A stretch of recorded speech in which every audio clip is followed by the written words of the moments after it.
Good morning friend. ওরা tiffin নিয়ে এসেছিল, এখন টিফিন খাওয়া দাওয়া করে নিই আমরা। তার মধ্যেই মাসির ফ্রেন্ড ও নিয়ে এসেছিলো নাড়ু, দুটো নাড়ু দিল আমাকে। ব্যাস, নাড়ু খেতে খেতে আমরা বেরিয়ে গেলাম। এখন যাচ্ছি অটো স্ট্যান্ড।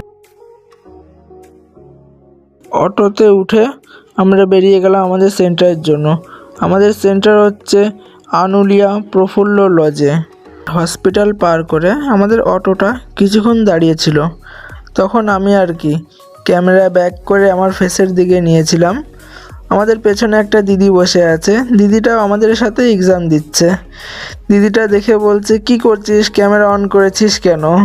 ব্যাস, ওই করতে করতে এই যে আমাদের এক্সাম সেন্টার প্রফুল্ল লজ, এখানে আমরা চলে এসেছি। এখন আড্ডা দিচ্ছি, খাওয়া দাওয়া করে এখন হাত ধুচ্ছি। হাত ধুয়ে এখন আমরা স্যার ম্যাম সবার সাথে দেখা করে বেরিয়ে যাবো এখানে। চলো ফ্রেন্ডস, দেখা হচ্ছে আগামীকাল ডে 3।